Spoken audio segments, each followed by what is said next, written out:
अस्सलाम वालेकुम। आज हम आपको बताएंगे कि आपने अपनी कंपनी का accounts, inventory, sale, purchase return, sale return और लेजर्स, बैंक्स, कैश बुक कैसे मेंटेन करनी है।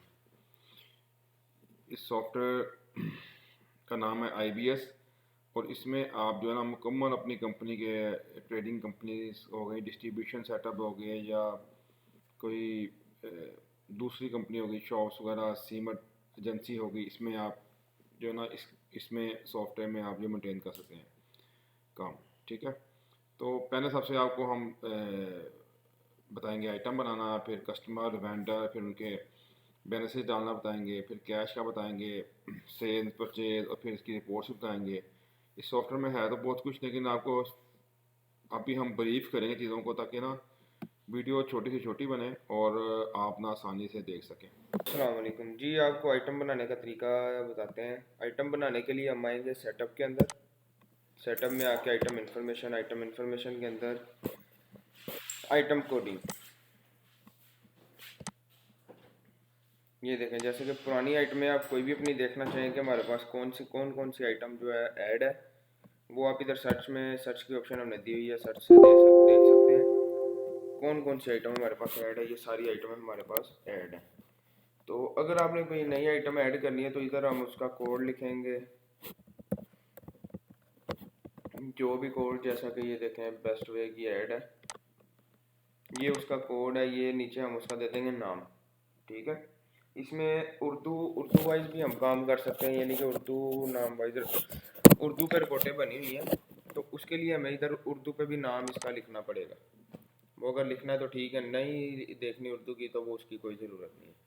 तो नीचे हम उसका सेल रेट में लिखेंगे रेट, परचेज रेट क्या है। फिर नीचे आ जाएगी उसकी फैमिली टाइप में इसके, ये देखें जैसे नीचे ब्रांड्स भी आ रहे हैं, ब्रांड इसके पीछे डिफाइन होंगे, वो इधर फिल हो रहे हैं। इधर हम आइटम के साथ जिस ब्रांड की आइटम होगी हम उसे दे भी सकते हैं और नहीं भी दे सकते। ये हमेशा फिनिश गुड ही होगी। कैटेगरी इसकी इन्वेंट्री टाइप स्टॉक ही होगी, नॉन स्टॉक भी हो सकती है। जो आपकी आइटम नॉन स्टॉक हो, सिर्फ बस आइटम पड़ी है, नॉन स्टॉक है, तो वो भी आप इधर ऐड कर सकते हैं आइटम अपनी।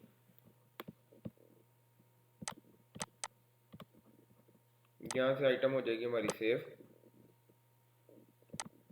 वगैरह, जो ऑलरेडी ये पहले ऐड है ना, ये ना आइटम हमारी सेव होगी।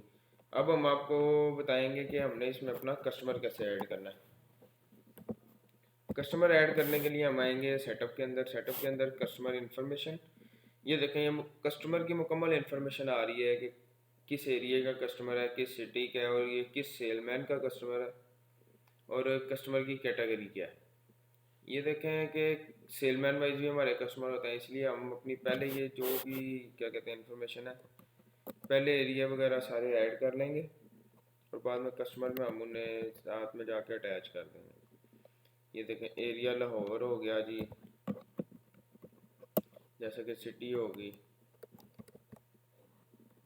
एरिया सिटी, फिर उसका सेलमैन कौन सा है, सेलमैन का हम बताएंगे। जैसे कि सेलमैन वाइज कस्टमर होते हैं कि कुछ सेलमैन के कुछ कस्टमर होते हैं जिस सेलमैन के रेफरेंस से आते हैं, वो इसमें ये होता है ना कि सेलमैन कमीशन वाइज, यानी कि सेलमैन की कमीशन के लिए वो फिर रिपोर्ट से देखने में आसानी होती है। कस्टमर कैटेगरी में हम बताएंगे कौन है कस्टमर, ओनर है जी यहाँ का, क्या कैशियर है, कंट्रैक्टर है, क्या है ये बंदा। फिर कस्टमर कोडिंग के अंदर हम मेन उसकी क्या कहते हैं इधर इन्फॉर्मेशन, इधर हम उसका नाम लिखेंगे। कंपनी के अंदर हम लिखेंगे नाम और ऊपर हम कैटेगरी भी उसकी चेंज कर सकते हैं कि कैटेगरी इसकी क्या है कस्टमर की। कस्टमर कैटेगरी वाइज रिपोर्ट्स भी हैं और वो सेल में आप अलग अलग कैटेगरी से पिक भी कर सकते हैं। इधर हम नाम लिख देंगे कस्टमर का। देखें जैसे कि मेरे पास पहले ऐड है 23 256 ये ऑडिट, ये कैटेगरी इसकी ओनर है, सिटी इसकी लाहौर है, सेल पर्सन यानी कि सेलमैन इसका नन है, कोई सेलमैन नहीं है। अगर कोई इसका सेलमैन होगा तो हम इधर अपना सेलमैन ऐड कर सकते हैं। ठीक है, एरिया इसका लाहौर आ रहा है जी, प्रोजेक्ट प्रोजेक्ट छोड़ दें, प्रोजेक्ट नन है। ये हो गया सेव। ट्रेडिंग कंपनी के साथ बताना कि इन्वेंट्री और नेचर और एंट्रियाँ चाहे पुरानी दिखाता है, जो सेव पर सेव डाल लेता हूँ। पुरानी पुरानी लगती हैं। अच्छा जी, कस्टमर भी हो गया। अब हम आपको बताएंगे कि हमने इसमें वेंडर कैसे ऐड करने हैं। वेंडर ऐड करने के लिए सेम वही प्रोसीजर है। हम उसमें आएंगे सेटअप के अंदर, सेटअप में वेंडर कोडिंग। वेंडर कोडिंग में वैसे ही हम अपनी कंपनी का नाम लिखेंगे। कंपनी का नाम लिखने के बाद अगर उर्दू नेम है तो उर्दू नेम भी लिख सकते हैं। एड्रेस वगैरह जो भी आप इसकी इंफॉर्मेशन देना चाहें दे सकते हैं, ठीक है, अपनी आसानी के लिए। एड्रेस, ईमेल, फ़ोन, जो भी आप इसमें सेव करना चाहें सारी इसमें ऑप्शन है। अच्छा जी, इसमें हमने एक्सपेंस ऐड करने की भी ऑप्शन दे दी है। पहले हमें एक्सपेंस ऐड करने थे चार्ट ऑफ अकाउंट में जाके, वो कुछ बंदों को समझ आ जाती थी, कुछ बंदों को यानी कि समझ नहीं आती थी। तो हमने इसका इजी तरीका एक ऐड कर बना दिया है। इजी तरीका ये देखें, एक्सपेंस कोडिंग, अकाउंट्स के अंदर आके एक्सपेंस कोडिंग, इधर सिर्फ हमने नाम लिखना है अपने एक्सपेंस का कि क्या एक्सपेंस है। ऑफिस एक्सपेंस है जी, टी एक्सपेंस है, जो भी उसमें एक्सपेंस होगा हमने सिर्फ इधर नाम लिखना है। तो वो ऑटो से जनरेट करके उसका जो कोड होगा, अकाउंट कोड, वो उसे लगा देगा, ठीक है जी। वेंडर भी ऐड करने का बता दिया आपको। अब हम आ जाते हैं परचेज की तरफ कि हमने इसमें परचेज कैसे अपनी ऐड करनी है। सबसे पहले तो आपको ओपनिंग बैलेंस का बता देता हूँ कि अगर आपने किसी भी अपने कस्टमर या वेंडर्स के या अपने एम्प्लॉयज़ के ओपनिंग बैलेंस डालना चाहते हैं तो वो इसमें सॉफ्टवेयर में आप कैसे डालेंगे। वो ओपनिंग बैलेंस ऐड करने के लिए हम आएंगे सेटअप के अंदर, अकाउंट्स। अकाउंट्स के अंदर ये देखें नीचे से थर्ड है ओपनिंग बैलेंस जी। ओपनिंग बैलेंस ऐड करने के लिए नहायत ही आसान तरीका इसमें हमने बनाया हुआ है, जो कि आप देख रहे हैं। ये ऊपर तीन बटन बने हुए हैं, generate employ, generate vendor, generate customer है, और फिर जनरेट बाय हेड, कि जी जो हेड आप इधर देंगे सिर्फ उस हेड के भी जनरेट कर सकता है। अगर जनरेट कस्टमर करेंगे तो ये हमारे पास आ गए सारे हमारे कस्टमर, जितने भी हमारे कस्टमर हमारे पास ऐड हैं वो सारे आ गए हमारे पास। ये देखें एंड तक। इसमें अब हमने जिसका भी ओपनिंग बैलेंस डालना है उसे हम डेबिट क्रेडिट जो भी होगा, अगर उसका माइनस में है तो वो आप जैसे भी होगा डेबिट में या क्रेडिट में आप बैलेंस डालेंगे उसका। जैसे कि देखें जिसका होगा सिर्फ आप उसका डालेंगे, तो यानी कि जिसका बैलेंस होगा उसका बैलेंस डाल के सेव कर देंगे बस। ये हमारा ओपनिंग बैलेंस का नहायत ही आसान तरीका है। सेव करने के लिए हम आएंगे सेव पे और साथ पोस्ट का बटन बना हुआ है, पोस्ट कर देंगे इस वोचर को, ठीक है। अच्छा जी, अब हम आ जाते हैं परचेज में। परचेज हमने कैसे करनी है। किसी वेंडर से अगर हम कोई माल परचेज करते हैं तो वो क्या क्या उसका तरीका होगा, कैसे उसे परचेज करनी है हमने, वो बताता हूँ आपको। परचेज करने के लिए हम आएंगे परचेज के अंदर, परचेज में परचेज इनवाइस जी। इधर हम अपना वेंडर सेलेक्ट कर लेंगे। वेंडर सेलेक्ट करने के लिए हम जाएंगे ये सप्लायर की जो सर्च बनी हुई है इस पे। इधर हम बताएंगे जी कौन सा वेंडर है जिसमें हमने परचेज करनी है। हम ये सईद नवाज से कर लेते हैं।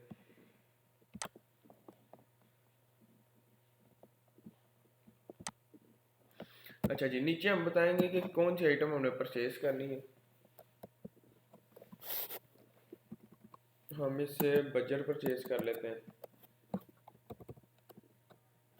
ये आ गया जी, 50 रुपये रेट लगा देते हैं इसका। बेस्ट वे परचेज कर लेते हैं, 100 बोरी 1150 इसका रेट लगा देते हैं। बस ये दो आइटम हम परचेज कर लेते हैं। किससे, सईद नवाज चिप्स सप्लायर, ठीक है। इसे सेव परचेज ऐड करने के बाद हम करेंगे सेव। सेव करने के बाद हम करेंगे इसे पोस्ट जी। ये परचेज हमारी पोस्ट होगी और ये जितना भी स्टॉक हमने परचेज किया है वो हमारे स्टॉक में ऐड हो जाएगा। और जितने की परचेज हुई है ये इसके लेजर में ऐड हो गए हैं कि हमने इसके बंदे के देने हैं पैसे, ठीक है। अगर हम इसे परचेज में यानी कि परचेज करते हुए कुछ कैश दे देते हैं तो उसकी भी ऑप्शन इसमें मौजूद है। परचेज यानी कि जैसे अब देखें 1,20,000 रुपये की परचेज हुई है, ठीक है। इसे अगर हम 20,000 या 1,00,000 रुपया देना चाहते हैं तो वो हम इधर उसे पे भी कर सकते हैं। जैसे कि मैं इसे 20,000 रुपया दे देता हूँ। ये सेव करेंगे, पोस्ट करेंगे। अब 20,000 की बजाय 1 लाख रुपये आएगा इसके खाते में कि हमने इसका 1 लाख देना, 20,000 दे दिया था। अच्छा जी, अब वेंडर और कस्टमर के हमने खाते कहाँ से देखने हैं वो भी आपको बता देता हूँ। खाते देखने के लिए हम आएंगे जी रिपोर्ट्स के अंदर, जर्नल लेजर। ये देखें, फिर बता देता हूँ, रिपोर्ट्स, जर्नल लेजर। इधर हम वो अपना बंदा बताएंगे जी, किस बंदे का हमने लेजर देखना है। ये रहा, सैयद नवाज। रिपोर्ट का बटन दबा देंगे जी। ये देखें,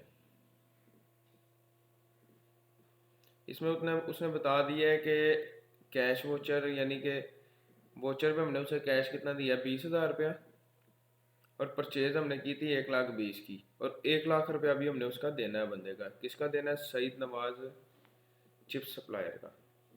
ठीक हो गया। ऐसे ही आपने किसी भी पार्टी का लेजर देखना हो, या किसी भी अपने एम्प्लॉय का, किसी भी बंदे का, किसी भी अकाउंट का लेजर देखना हो, तो वो आप इधर से अकाउंट को सर्च करेंगे, उसका लेजर यहाँ देख लेंगे। किसी भी बंदे का आपने लेजर देखना हो तो। अब मैं आपको बताता हूँ कि हमने अपना स्टॉक कहाँ से चेक करना है। जो हमने अभी 2 आइटमें परचेज की हैं वो हमारे पास कहाँ पे शो हो रही है कि हमने इतना स्टॉक जो है परचेज कर लिया है, कि कितना हमारे पास पड़ा है, कितना पहले माइनस था। उसके लिए हम आएंगे इन्वेंट्री के अंदर। इन्वेंट्री में 2 किस्म की हमारे पास रिपोर्ट्स बनी हुई हैं, आइटम समरी और स्टोर लेजर। आइटम समरी में सिर्फ वो ये बताता है समरी करके कि हमारे पास इतना ओपनिंग बैलेंस था, इतना स्टॉक आया, इतना सेल हो गया और इतना क्लोजिंग बैलेंस है। और जो स्टोर लेजर है, स्टोर लेजर में मुकम्मल उसकी क्या कहते हैं डिटेल से बताता है कि हमारे पास इतना स्टॉक कहाँ से आया, किसके थ्रू आया, और कितने में हमने परचेज किया, किस टाइम किया, और इतना हमारे पास सेल हुआ, किस टाइम हुआ, कैसे हुआ सेल, वो मुकम्मल उसकी तफसील बताता है। आइटम समरी पहले आपको दिखाता हूँ। आइटम समरी में ये देखें, डेट वगैरह अगर आप करना चाहें सिलेक्ट, अभी तो आज की डेट ही है, तो रिपोर्ट का बटन हम दबाएंगे। ये देखें, ये 2 आइटम उसने बता दी, बीजे और बीसी, यानी कि ये उसके आइटम कोड इधर आ रहे हैं, बज्जर और बेस्ट बेस्ट वे सीमेंट। उसने बता दिया ओपनिंग बैलेंस कोई नहीं था आज से पहले का, इसीलिए उसने स्टॉक इन में डाल दिया है। आज उसने 100 इन हुए हैं, सेल अभी कोई नहीं हुआ, इसी वजह से क्लोजिंग बैलेंस 100 ही पड़े हुए हैं। अब आपको इसका लेजर भी दिखा देता हूँ जी। ये लेजर है इसका। लेजर में वो उसकी मुकम्मल तफसील बता रहा है कि पीआई यानी कि परचेज इनवाइस से आया माल हमारे पास, किस डेट को आया, किस वोचर नंबर के थ्रू आया, किस बंदे से आया पार्टी, और इन कितना हुआ है, आउट कितना हुआ है, आउट कोई नहीं हुआ, बैलेंस कितना है और रेट कितना है उसका। ठीक है, इसमें उसकी मुकम्मल तफसील बता रहा है। अब हम चलते हैं सेल की तरफ जी। सेल ऐड करने के लिए हम आएंगे सेल के अंदर। सेल के अंदर सेल इनवाइस। सेल इनवाइस में आके इसका भी वही सेम ही प्रोसीजर है। कस्टमर हम सेलेक्ट करेंगे अपना, अगर तो कैश कस्टमर है तो कैश कस्टमर ही रहेगा। अगर आपका कोई उधार का कस्टमर आ जाता है तो उसे आप यहाँ से सर्च करेंगे जी। जी ये मेरे पास आ गया 123 डी ऑडिट, इसे हमने सेल करनी है। क्या क्या बजर सेल करना है जी। ये आ गया, कहता है जी 20 क्वान्टिटी है बजर की, हमने इसे लगा दिया 100 रुपया रेट। ठीक है, अब बेस्ट वे 15 क्वान्टिटी है, इसका हमने इसे रेट लगा दिया जी 1250। ठीक हो गया, इसे हम कर देंगे सेव। ये होगी पोस्ट, ये हमारी सेल होगी सेव पोस्ट। अगर आप इसका वोचर का प्रिंट भी देना चाहें तो प्रिंट भी ये आपके पास ऑप्शन है। A5 का प्रिंट है इसमें, थर्मल प्रिंट है, डिलीवरी चलान इसमें 2 किस्म के बने हुए हैं, कस्टमर कॉपी और ऑफिस कॉपी। ठीक है, थर्मल का प्रिंट है इसमें, और इसमें A5 का प्रिंट भी है। ठीक है जी, ये सेल हमने पोस्ट कर दी है। अब पहले तो हम जाके देखेंगे कि स्टॉक में से माइनस हुई है कि नहीं हुई। स्टॉक देखने के लिए हम आएंगे इन्वेंट्री के अंदर, स्टोर लेजर। स्टोर लेजर में आके हम रिपोर्ट का बटन दबाएंगे जी। जी ये देखें, अब पहले वो बेस्ट वे का बता रहा है जी, 15 माइनस हुई 85 रह गई हैं। और कैसे हुई माइनस? SI से हुई है माइनस, और किस बंदे को गई हैं? 123D ऑडिट को, ठीक है। और रेट उसे हमने क्या लगाया था, 1250 हमने उसे रेट लगाया था। ऐसे ही नीचे उसने बजट का बता दिया है कि 20 हुई है आउट, सेल होगी। किसे हुई है, 123D ऑडिट वाले को 100 रुपये के हिसाब से हमने उसे सेल की है। बाकी बैलेंस कितना पड़ा है, 80 बैलेंस पड़ा है, ठीक है जी। अब हम आ जाते हैं लेजर देखने की तरफ। अब हमें 123 वाले का लेजर देखना है कि उसके लेजर में क्या आया। 123, ये रिपोर्ट का बटन हम दबाते हैं जी। ये बता रहा है कि हमने इस डेट पे इसे सेल की थी 20,750 रुपये की, जो कि हमने उससे अभी लेने हैं। अच्छा जी, अभी इससे हमें अगर कुछ पैसे वो देने आ जाता है हमें, कैश की सेल का भी आपको बताता चलूँ कि सेल आप इसे सिर्फ उधार पे नहीं, यानी कि अगर वो सेल के साथ आपको कुछ पैसे दे देता है और कुछ यानी कि पेंडिंग छोड़ जाता है, तो वो आप रिसीव भी कर सकते हैं सेल के ऊपर ही बिल में ही। वो सेव करने के लिए आपके पास ये ऑप्शन है कैश पेड बाय कस्टमर, ठीक है। जैसे कि 20,750 का बिल है, वो 10,750 हमें दे जाता है, पीछे 10,000 रुपये बैलेंस रह जाता है, ठीक है। इसे हम करेंगे सेव पोस्ट। अब हम इसका दोबारा लेजर देखेंगे जी। ये देखें, अब हमने उससे लेना है 10,000 रुपया सिर्फ, क्योंकि वो देखें 10,750 हमने उससे बिल पे रिसीव कर ली है। CS जो है वो कह रहा है कैश सेल, ठीक है। अगर वो 10,000 भी हमें देने आ जाता तो वो हमने कैसे रिसीव करने हैं अपने सॉफ्टवेयर में, वो हम रिसीव करने के लिए आएंगे। अगर तो वो आपको कैश पे दे रहा है तो कैश में रिसीव करेंगे, अगर वो आपको बैंक के थ्रू कर रहा है तो आप बैंक पे रिसीव करेंगे, ठीक है। पहले आपको कैश का तरीका बताता हूँ, फिर बैंक का तरीका बताऊँगा। अब हम कहते हैं 10,000 रुपये हमने इससे रिसीव करना है, वो कैसे करेंगे, कैश पे ही दे रहा है हमें, ठीक है। वो 10,000 हम रिसीव करने के लिए आएंगे कैश, कैश रिसीव न्यू के अंदर, ठीक है। इधर हम अपना ऐड कर लेंगे जी 123, ऊपर हम अपना सेलेक्ट करेंगे अकाउंट कैश इन हैंड, क्योंकि कैश है ना जी। इधर 10,000 उसे हमें देना है, ये 10,000 आ गया, ठीक है। रिमार्क्स में आप कुछ भी लिख सकते हैं, कुछ भी रिमार्क्स लिख दें, हम लिख देते हैं जी रिसीव। इसे हम कर देंगे सेव, ये पोस्ट हो गया। अब इसका बैलेंस हमारे पास हो गया 0 0। फिर इसका लेजर जाके देखेंगे,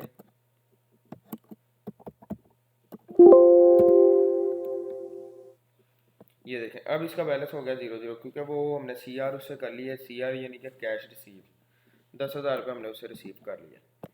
अब अगर तो ये हमारे पास पेमेंट आई होती है बैंक में, तो बैंक में रिसीव करने का क्या तरीका था वो भी आपको बता देता हूँ।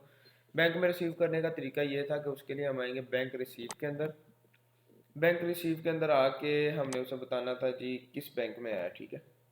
यानी कि हमारे किस अकाउंट में आया, किस बैंक के किस अकाउंट में आया। ऊपर ये हमने बता दिया, नीचे हम बताएंगे किस बंदे से हमें आए हैं पैसे। हमने ये बता देना था 123 वाले से आए हैं।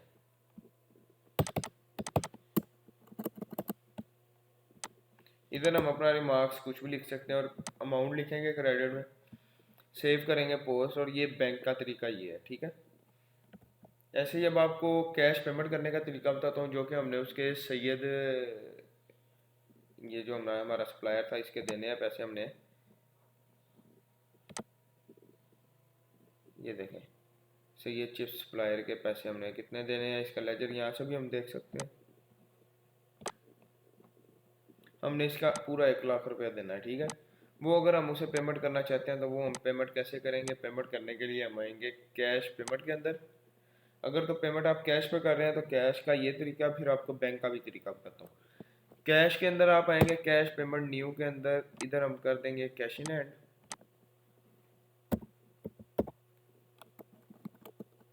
ये आ गया सैयद चिप्स सप्लायर 1,00,000 रुपये, ठीक है। इसे हम कर देंगे सेव। अच्छा जी, वो कह रहा है cash is less than from your payment, यानी कि वो कह रहा है आपके पास इतना कैश पड़ा ही नहीं आप जो पेमेंट कर रहे हैं, क्योंकि हमने अभी रिसीव तो सिर्फ 10,000 की है ना। अभी हम फेक किसी भी फेक अकाउंट से कुछ ज़्यादा पैसे रिसीव कर लेते हैं। इससे कर लेते हैं।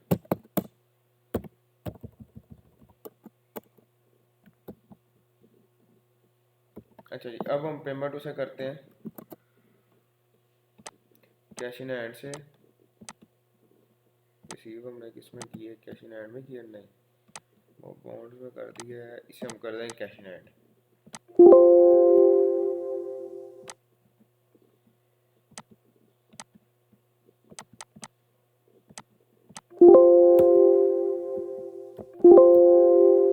जी अब हम पेमेंट करते हैं। किसे पेमेंट करनी है जी? सैयद चिप्स सप्लायर, 1 लाख रुपया। इसे हम कर देंगे सेव और पोस्ट। अब इसका लेजर भी हमारे पास हो गया 00। ठीक है, लेजर देखने के लिए हम आएंगे जी रिपोर्ट्स के अंदर। रिपोर्ट्स के अंदर आके जनरल लेजर, जनरल लेजर में हम उसका अकाउंट सेलेक्ट कर लेंगे। रिपोर्ट का बटन दबाएंगे, ये उसका लेजर आ गया जी। वो बता रहा है कि आपने कैश पेमेंट उसे 1 लाख की है, फिर कैश वोचर पे उसे पेमेंट की थी 20,000 रुपया, 1,20,000 की आपकी पेमेंट वो परचेज थी और बैलेंस हो गया 00। ठीक है। अच्छा जी, अब आपको बताता हूँ कि आपने हमने अकाउंट की समरी कैसे देखनी है। आपने किसी भी यानी कि कस्टमर की या वेंडर की समरी कैसे देखनी है। उसमें आएंगे अकाउंट समरी। इधर हमने सिर्फ उसका हेड देना है 104 दे दिया अकाउंट। हम रिपोर्ट का बटन दबाएंगे, ये उसकी समरी आ रही है। ठीक है, 126 डी एडिट की। ये क्यों आ रहा है हमारे पास माइनस में? क्योंकि हमने इससे रिसीव किए हैं कि हमने इसके इतने पैसे देने हैं। बकाया जो जीरो होंगे वो नहीं आएंगे इधर।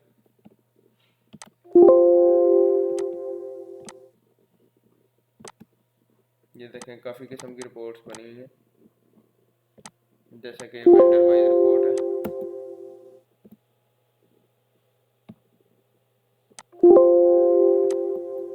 अच्छा जी, इस पे हम मल्टीपल अकाउंट्स की भी रिपोर्ट देख सकते हैं, जैसा कि 104 एंड 202।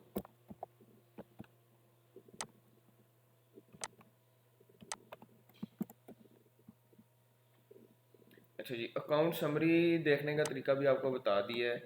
अब हम चलते हैं कैश बुक की तरफ, यानी कि हमारे पास कितना कैश है या कितना गया है, कितना हमारे पास अभी कैश बुक में कैश पड़ा हुआ है। हमारे पास कैश कितना पड़ा है हमें पता भी तो होना। उसके लिए हम आएंगे कैश के अंदर, नीचे है कैश बुक। कैश बुक में हम अपना अकाउंट इधर सेलेक्ट कर लेंगे। 101,001 ही है कैश इन हैंड हमारा। रिपोर्ट का बटन दबा देंगे। ये देखें अभी हमारे पास जो कैश पड़ा है वो ये नीचे बैलेंस आ रहा है, क्योंकि हमने पहले तो CS यानी कि कैश सेल में इतना रिसीव किया था, फिर कैश रिसीव कितना किया था 10,000 रुपया। ठीक है, फिर हमने 126 डी एडिट से कर दिया 50, 5 करोड़ है कि 5 करोड़। फिर हमने कर दिया सईद नवाज चिप सप्लायर को 20,000 रुपया पेमेंट कैश वोचर पे। फिर कैश पेमेंट पे हमने उसे पेमेंट कर दी 1 लाख रुपया। ठीक है, इसी वजह से हमारे पास ये इतना बैलेंस आ रहा है। ये कैश बुक हो गई है हमारी। अगर इसमें परचेज रिटर्न की ऑप्शन भी है। ठीक है, परचेज रिटर्न अगर आपकी यानी कि कुछ माल ख़राब हो जाता है या कोई भी आप में कोई फॉल्ट आ जाता है माल में, तो आप उन्हें चेंज करवाना चाहते हैं, रिटर्न करना चाहते हैं परचेज सप्लायर को, तो उसका क्या इसमें होगा? उसका ये होगा कि ऐसे ही आप उस सप्लायर को सिलेक्ट करेंगे। ये देखें सईद नवाज को। ठीक है, अपनी आइटम जो हमने करनी है रिटर्न वो करेंगे। कितनी है जी? 10 रिटर्न कर देते हैं, ख़राब निकल आएंगे। रेट इसका 500 ही लगाएंगे, और सॉरी 50 रुपये।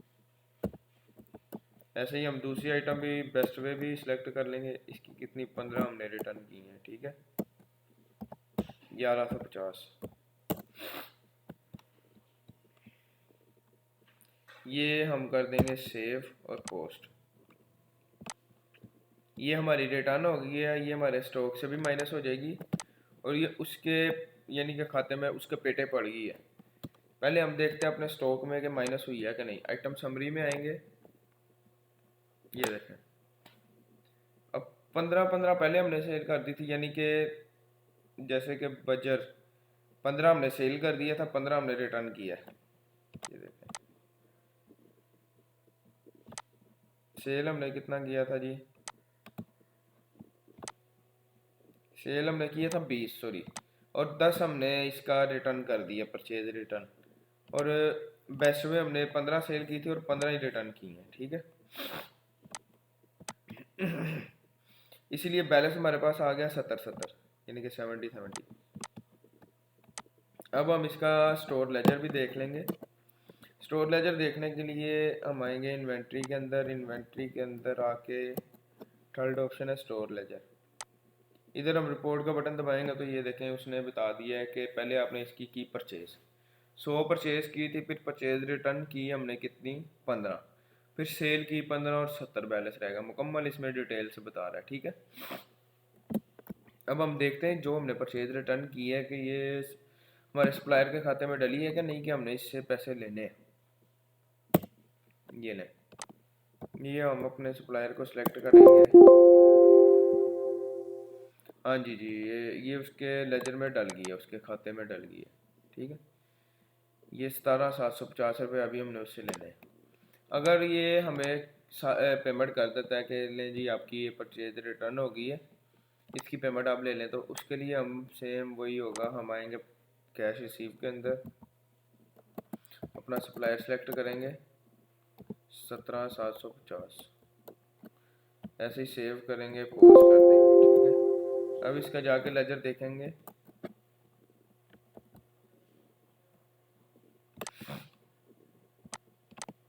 इधर सेलेक्ट कर लेंगे हम सईद को जी, बैलेंस उसका हो गया 00। ऐसे सेल रिटर्न भी है, सेल रिटर्न भी ऑप्शन है सेल रिटर्न की। ये देखें, सेल रिटर्न के लिए भी वही होगा। इधर हम अपना कस्टमर सेलेक्ट करेंगे, किस कस्टमर को हमने रिटर्न की है, 123D वाले को, उसने हमें की है, सॉरी। इधर क्या उसने रिटर्न किया हमें 20 आइटम उसने इसकी हमें रिटर्न कर दी है, यानी कि मुकम्मल ही उसने रिटर्न कर दिया हमें 1250, और BC उसने कितनी कर दी है 15, सॉरी ये 1250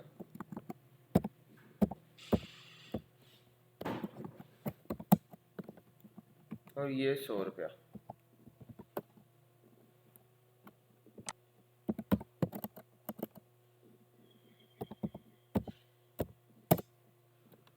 इसे हम करेंगे सेव।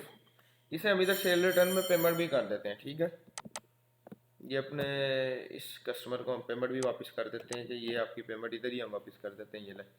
ये हम इसे कहेंगे ये ले 20,750 पेमेंट बनी है, आप हमसे कैश ही ले लें। सेव कर देंगे, फिर करेंगे पोस्ट। अब पहले तो हम जाके स्टॉक देखेंगे, अपना स्टॉक आइटम समरी रिपोर्ट, ये लें। स्टॉक में उसने इन कर दी है कि यानी कि सेल रिटर्न में जो स्टॉक होता है इन होता है ना हमारा, इन उसने कर दी है 120 और 115, जितनी उसमें सेल हुई थी और रिटर्न हुई थी वो उसने करके अपना बैलेंस बता दिया है। हम डिटेल वाइज लेजर देख लेते हैं अपना। ये नहीं जी, डिटेल वाइज लेजर आ गया हमारा। अब उसने इसमें मुकम्मल डिटेल बता दी है कि ये इतना बैलेंस कैसे हुआ, इतनी रिटर्न कैसे हुई है, और इतनी जो भी हुआ उसमें इतना बैलेंस कैसे पड़ा हुआ, उसने मुकम्मल उसकी डिटेल बता दी है।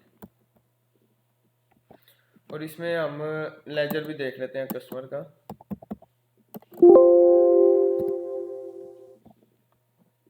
जी, लेजर उसका हो गया 0, क्योंकि हमने सेल रिटर्न में उसे पेमेंट भी कर दी थी। ये देखें RS सेल रिटर्न की पेमेंट है, रिटर्न सेल, ठीक है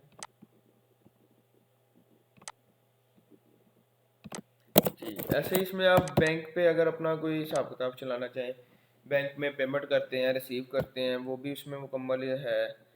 बैंक रिसीव करने का तरीका आपको आगे बता दिया है, सेम ही वो बैंक पेमेंट का भी वैसे ही है। ये देखें, ये बैंक के ऊपर हम सेलेक्ट कर लेंगे किस बैंक में पेमेंट कर रहे हैं हम, यानी किस बैंक से और किस बंदे को पेमेंट कर रहे हैं, ठीक है। उसे सिलेक्ट कर लेंगे, कितनी पेमेंट कर रहे हैं।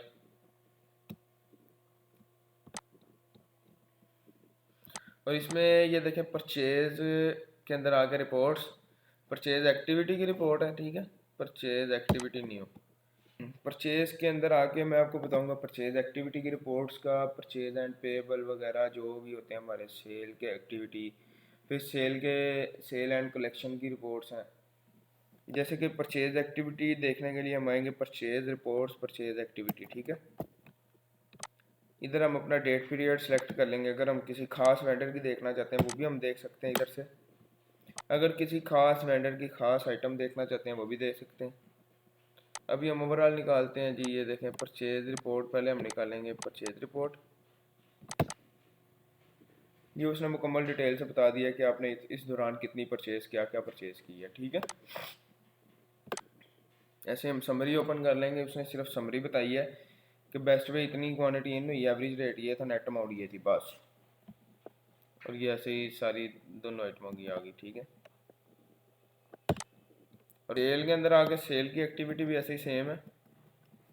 सेल एक्टिविटी, इसमें काफ़ी किस्म की रिपोर्ट्स बनी हुई हैं। देखें अभी ये इसने हमें डिटेल से बताया कि आपने क्या क्या चीज़ें सेल की हैं।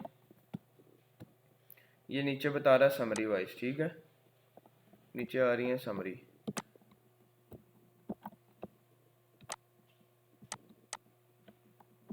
यूज़र वाइज भी इसमें रिपोर्ट है।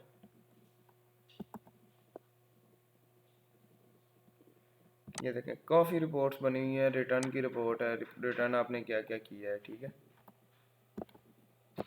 ऐसे ये देखें sales and collection, sale and collection की रिपोर्ट्स हैं, सेल एंड कलेक्शन।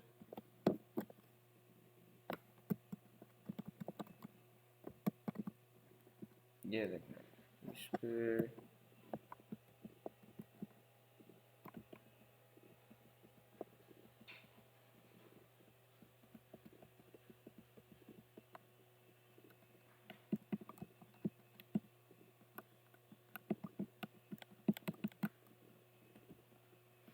ये देखें ये 123D वाले का बैलेंस पड़ा और ये इसका पड़ा 126 वाले का, यानी कि जो उसका चल रहा था बैलेंस।